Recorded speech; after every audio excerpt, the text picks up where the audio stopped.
Subscribe channel Truth.id dan aktifkan lonceng notifikasi untuk mendapatkan informasi seputar live streaming dan video khotbah terbaru.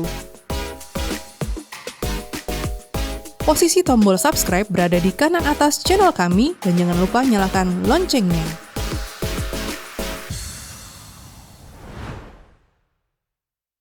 Shalom, saudara terkasih.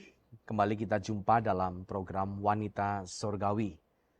Doa saya semoga kita semua yang mendengarkan program ini boleh diberkati oleh Tuhan sendiri yang melawat kita, pribadi lepas pribadi, yang dengan rendah hati membuka diri kita untuk menerima firman Tuhan. Sebelum itu kita berdoa terlebih dahulu untuk menyambut kebenaran firman Tuhan ini. Bapa di sorga, terima kasih buat kesempatan yang Engkau berikan kepada kami untuk mendengarkan firman-Mu. Bapa, lembutkanlah tanah hati kami agar siap untuk ditaburi oleh kebenaran firman-Mu. Berikan kami telinga seorang murid, berikan kami hati seorang hamba yang dengan rendah hati menyatakan kehausan kami, kerinduan kami, kebutuhan kami akan Engkau. Terima kasih Bapa, kami sambut firman-Mu dengan pengucapan syukur di dalam nama Tuhan Yesus Kristus. Haleluya.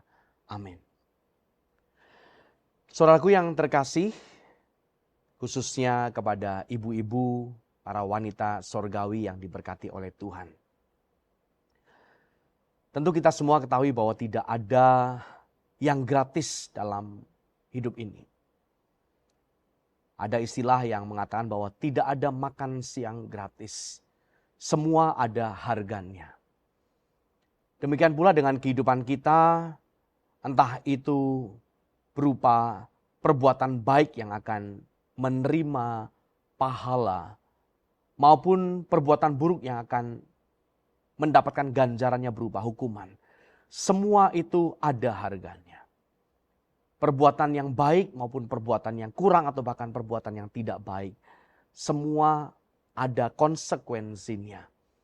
Di dalam 2 Korintus pasal 5 ayat yang ke-10 firman Tuhan berkata, sebab kita semua harus menghadap tahta pengadilan Kristus, supaya setiap orang memperoleh apa yang patut diterimanya, sesuai dengan yang dilakukannya dalam hidupnya ini, baik ataupun jahat.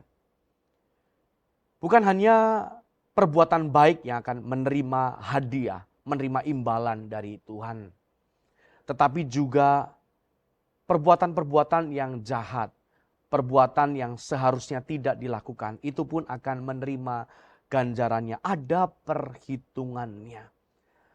Oleh karena itu kita harus dengan sangat berhati-hati menjalani kehidupan ini. Karena apapun yang kita tabur akan kita tuai di kehidupan saat ini, bahkan kita tuai di kekekalan. Ada orang-orang yang dengan pongahnya, dengan kesombongannya merasa aman karena perbuatan-perbuatan yang tidak baik, perbuatan jahat yang dilakukannya tidak diketahui oleh siapapun juga. Tetapi orang tersebut lupa bahwa semua akan ada perhitungannya. Berbahayanya adalah ketika seseorang tidak menuai di dunia ini, tetapi pasti akan menuai di kekekalan. Nah, melalui firman Tuhan, melalui kebenaran pada kesempatan yang berbahagia ini, kita diingatkan, kita didorong untuk, atau kita diinspirasi untuk memiliki kesadaran ilahi, kesadaran dari sorga, bahwa setiap tindakan, setiap perbuatan kita, termasuk setiap perkataan, sikap hati yang terkandung di dalam diri kita, semua itu memiliki konsekuensinya. Kalau di dalam pandangan secara umum ada yang disebut sebagai karma.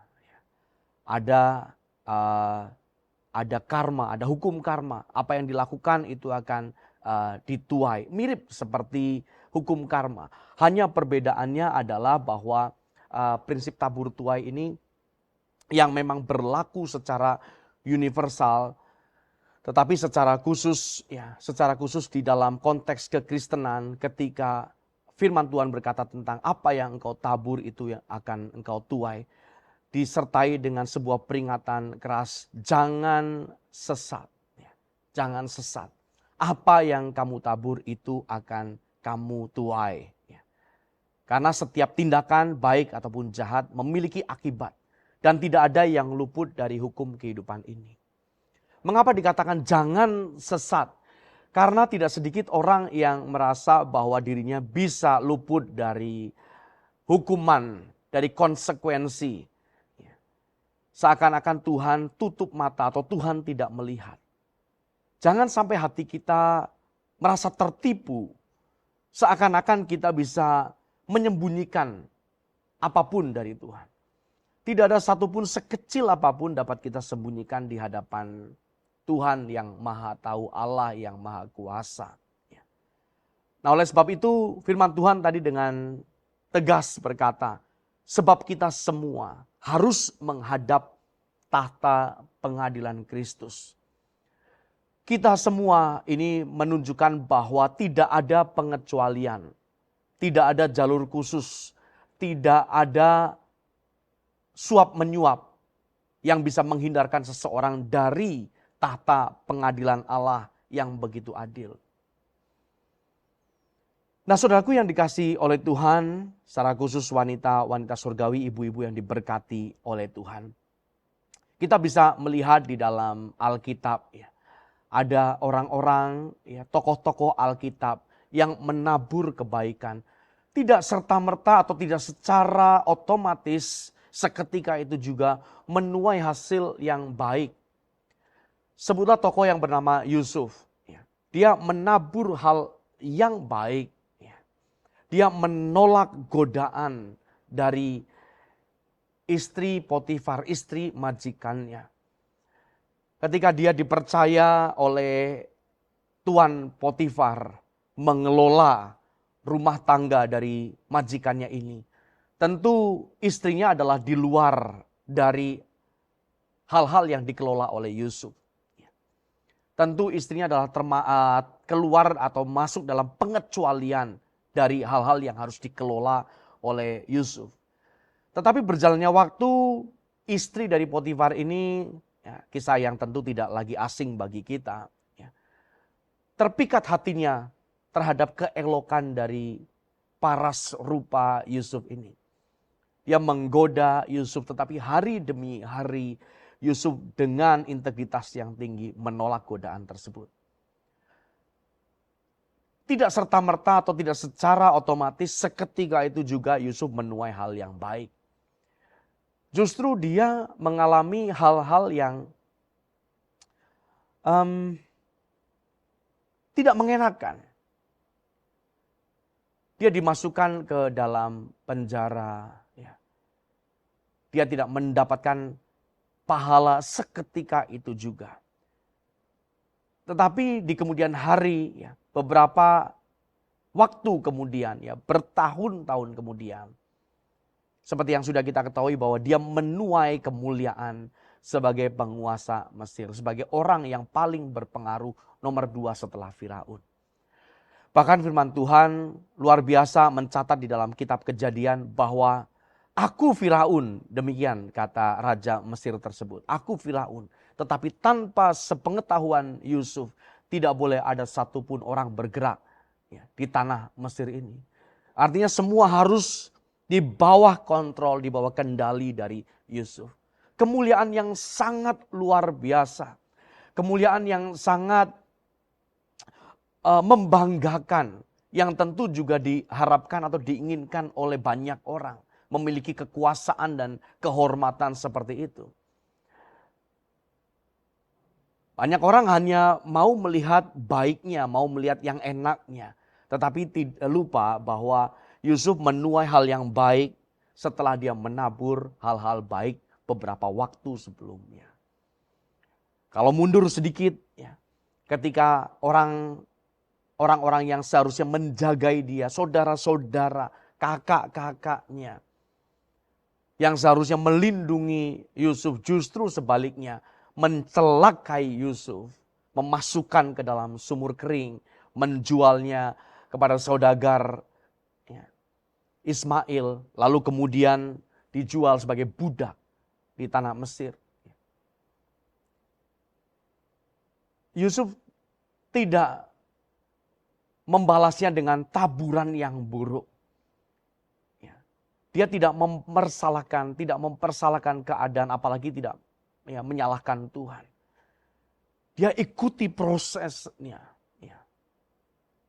Dia tetap teguh pada hal melakukan atau menabur hal-hal yang baik. Terbukti dari apa? Sebagai budak dia menabur hal-hal yang baik. Dia melakukan pekerjaan-pekerjaannya secara excellent, secara luar biasa.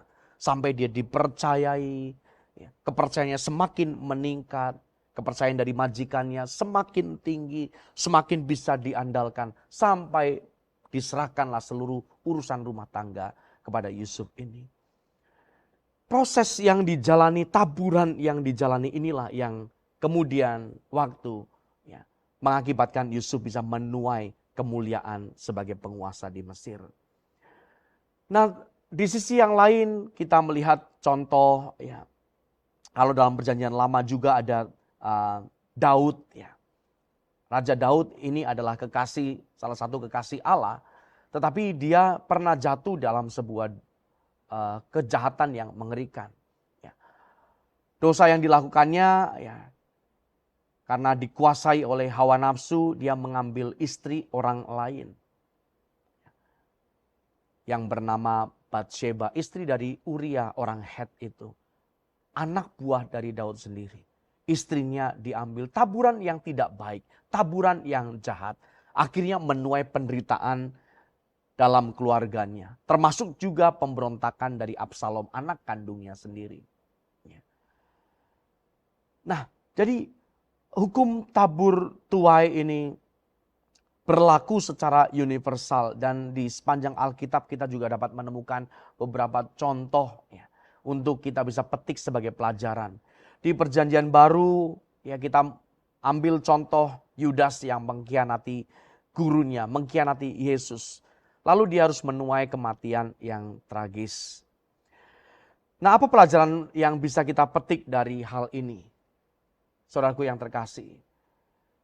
Bahwa kita harus berhati-hati dalam setiap tindak tanduk kita. Dalam setiap perkataan yang kita ucapkan. Setiap keputusan-keputusan etis yang harus kita ambil. Kita harus berpikir panjang sebelum bertindak. Kita harus sadar bahwa semua keputusan akan berbuah di dalam atau menurut waktunya Tuhan. Baik itu keputusan berupa perbuatan baik atau keputusan yang sejalan dengan maunya atau kehendak Allah. Itu akan menghasilkan buah yang tentu akan menyukakan hati kita. Terutama menyukakan hati Tuhan. Kita akan menuai kemuliaan bersama dengan Tuhan. Tetapi kalau taburan ini berupa benih yang buruk, benih yang busuk, suatu saat orang itu akan menuai kebinasaan, menuai celaka, menuai hal yang bersifat tragis. Kita harus selalu hati-hati dalam kehidupan kita sehari-hari. Bagaimana perlakuan kita kepada orang lain, terutama dari lingkungan dekat kita. Pada orang-orang yang di dalam rumah tangga kita. Bagaimana perlakuan para istri kepada suami, bagaimana perlakuan kaum wanita kepada mertua wanitanya. Bagaimana perlakuan ibu-ibu kepada menantu perempuannya. Harus berhati-hati dalam kehidupan kita setiap hari. Jangan kita menjadi atau merasa aman ketika kita berlaku semena-mena kepada orang lain, lalu kita seakan-akan keadaan kita baik-baik saja, fine-fine saja. Semua ada perhitungannya. Jangan kita merasa bangga ketika kita bisa menindas orang lain yang lebih lemah dari kita. Contohnya misalkan bisa menindas mertua kita, bisa menginjak-injak menantu kita. Lalu kita dengan bangganya menceritakan kepada orang lain, tetangga kita dan sebagainya. Jangan kita bangga akan hal itu. Seharusnya justru sebaliknya kita merasa malu kalau masih belum menunjukkan belas kasihan kepada orang lain. Kenapa saya masih kasar? Kenapa hati saya masih sombong? Kenapa saya masih suka pamer? Kenapa saya masih suka show off? Kenapa saya masih suka memojokkan orang lain? Suka menjadikan orang lain sebagai bahan ejekan dan sebagainya. Belum lagi masih tertarik dengan cerita-cerita, dengan kasakusuk, desas-desus, ya, gosip, ya.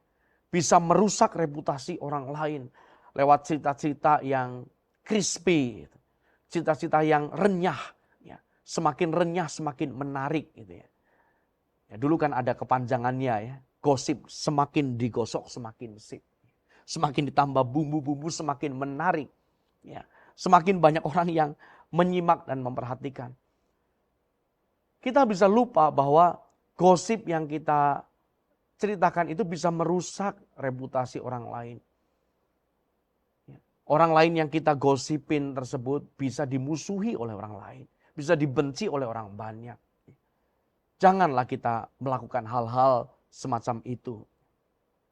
Itu adalah taburan buruk yang akan dituai di kemudian hari. Masih bersyukur kalau kita menuainya di kehidupan sekarang di bumi ini. Bagaimana kalau Tuhan sudah membiarkan seseorang, tidak diizinkannya untuk orang tersebut menuai di masa hidupnya di bumi ini, tetapi harus menuai di kekekalan. Wah, mengerikan sekali. Dijauhkan oleh Tuhan kiranya hal tersebut dari kehidupan kita, ya, saudara sekalian, ya, khususnya wanita-wanita surgawi, ibu-ibu yang diberkati oleh Tuhan. Dalam Yakobus pasal 2 ayat yang ke-13, di sana dikatakan, sebab penghakiman yang tidak berbelas kasihan akan berlaku atas orang yang tidak berbelas kasihan. Tetapi belas kasihan akan menang atas penghakiman. Jadi yang memungkinkan kita, yang membuat kita tahan berdiri di hadapan tahta pengadilan Kristus adalah kalau kita memiliki hatinya Tuhan. Kalau kita memiliki hati yang senantiasa digerakkan oleh belas kasihan. Kita tidak bertindak semena-mena kepada orang lain. Tetapi apa yang kita kehendaki untuk orang lain perbuat kepada kita, itulah yang kita lakukan, itu yang kita perbuat kepada mereka. Kalau kita ingin dihormati oleh orang lain, maka secara aktif kita harus menghormati orang lain. Jangan menunggu orang lain dulu menghormati kita. Kitalah yang harus berinisiatif. Kitalah yang harus memulai terlebih dahulu untuk menghormati orang lain. Belum tentu orang lain yang kita hormati membalas hormat kepada kita. Tetapi itulah ajaran Kristus bagi kita, para murid-muridnya.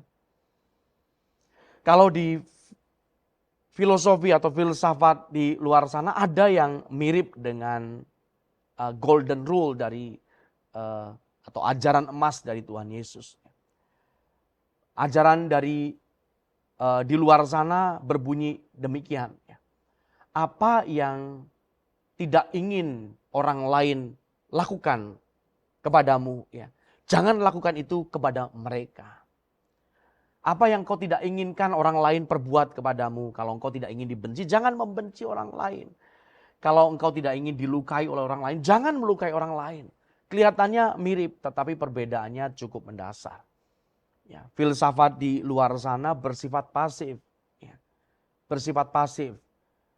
Artinya bahwa yang penting kita tidak melakukan. Nah, tidak melakukan apa yang kita tidak mau orang lain perbuat kepada kita. Tetapi sebaliknya yang Tuhan Yesus ajarkan kepada kita, para pengikutnya, orang-orang yang percaya, anak-anak Allah yang diberkati oleh Tuhan. Kita harus bertindak secara aktif. Apa yang kita kehendaki orang lain perbuat kepada kita, itulah yang harus kita kerjakan, itulah yang harus kita lakukan kepada orang lain. Kalau kita ingin, ketika kita dalam keadaan perlu dibelas kasihani, orang lain berbelas kasihan kepada kita, maka sekarang secara aktif kita harus dengan sadar berbelas kasihan kepada orang lain. Kita harus hidup dengan atau memiliki belas kasihan kepada orang lain. Itulah gerak pelayanan Tuhan Yesus semasa hidup di bumi ini. Setiap kali melihat orang kelaparan, Tuhan tidak tinggal diam. Tuhan berkata kepada murid-muridnya, beri mereka makan. Hatinya tergerak oleh belas kasihan. Melihat jiwa-jiwa seperti domba yang kehilangan gembala. Seperti domba-domba yang tercerai-berai. Hatinya tergerak oleh belas kasihan. Begitu juga ketika Tuhan Yesus hendak masuk ke Yerusalem. Hatinya pun menjadi maskul. Hatinya menjadi berduka cita. Hatinya penuh dengan belas kasihan. Yerusalem, oh Yerusalem. Betapa rindunya aku mengumpulkan engkau seperti seekor induk ayam hendak mengumpulkan anak-anaknya. Nah, kita harus memiliki hati yang dimiliki oleh Tuhan Yesus. Hati yang selalu digerakkan oleh belas kasihan. Jangan seperti dalam Lukas pasal 16 seperti orang kaya dalam kisah Lazarus dan orang kaya. Orang kaya ini hidup tanpa belas kasihan. Melihat ada orang yang butuh uluran tangan, butuh kebaikan hatinya. Dia sangat mampu. Dia sangat mampu untuk membantu. Tetapi dia tidak berbuat apa-apa. Apa hasilnya sebagai akibatnya? Orang kaya dalam kisah tersebut menuai penderitaan kekal. Dia begitu mengalami kengerian. Sampai-sampai dia membutuhkan setetes air saja. Tidak bisa mendapatkannya. Dia meminta kepada Bapak Abraham yang di mana Lazarus duduk di pangkuannya. Dia meminta kepada Bapak Abraham, suruhlah Lazarus mencelupkan jarinya dan meneteskan setetes air saja di mulut. Begitu hausnya aku. Jangan sampai kita menjadi orang-orang yang menuai penderitaan kekal seperti orang kaya dalam kisah tersebut. Karena orang kaya ini tidak memiliki belas kasihan. Nah, oleh karena itu saudaraku yang terkasih, ibu-ibu dan wanita-wanita surgawi yang diberkati oleh Tuhan. Sebagai hal yang harus kita perhatikan dengan saksama. Bahwa tidak ada yang gratis di muka bumi ini. Semua ada harganya. Apapun yang kita kerjakan, apapun yang kita lakukan, pasti akan menuai hasil. Apapun yang kita perbuat, pasti ada konsekuensinya. Selagi masih ada kesempatan, taburlah yang baik hari ini. Dengan giat kita, seakan-akan kita kehabisan waktu. Seakan-akan kita nggak punya waktu lagi. Dan memang tidak ada seorang pun di antara kita yang tahu berapa stok, berapa sisa umur hidup kita. Maka selagi ada kesempatan, ayo mari kita bekerja segiat mungkin. Marilah kita menabur segiat mungkin. Dan firman Tuhan berkata, orang yang menabur dengan cucuran, dengan tetesan air mata, dia akan menuai dengan sorak-sorai. Saat ini kita menabur dengan ketekunan. Kita menabur walaupun hati kita mengalami penderitaan. Menabur dalam penderitaan. Tapi kita menikmati karena kita tahu bahwa kita pasti akan menuai sesuatu yang baik. Dan bukan hanya yang baik saja. Tetapi sesuatu yang sempurna. Yang Allah sudah sediakan bagi kita semua. Asalkan kita tetap percaya. Asalkan kita tetap setia. Dan mengandalkan Tuhan selalu di dalam kehidupan kita setiap hari. Janganlah kita menjadi seperti anak-anak dunia yang tidak mengenal belas kasihan dan egois, hidup hanya untuk dirinya sendiri. Tetapi hari ini jika kita di masa-masa yang lalu kita sudah menabur hal-hal yang buruk. Kita mungkin menabur kebencian, kita mungkin sudah menabur kemarahan, kita menabur keegoisan. Kita mau bertobat minta ampun di hadapan Tuhan. Dan mulailah dengan taburan-taburan yang baik, yang pasti suatu saat kita akan menuainya di kekekalan. Taburlah belas kasihan.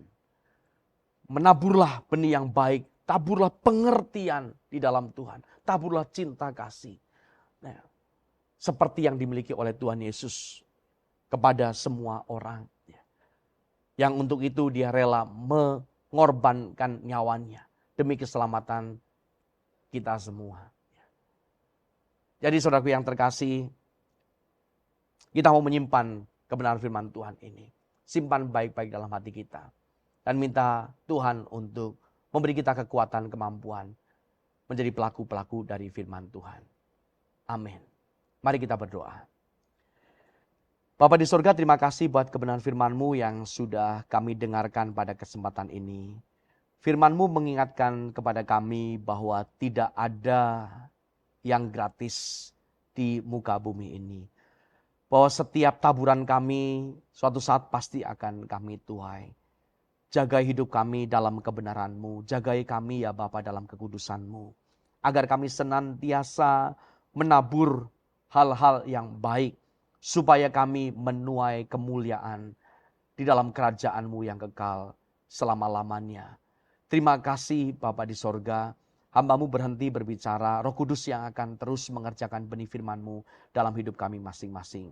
Terlebih Tuhan, jadikan kami pelaku-pelaku firman-Mu, bukan hanya menjadi pendengar saja. Kami mengucap syukur dan alaskan doa ini hanya dalam nama Tuhan Yesus Kristus. Haleluya. Amin.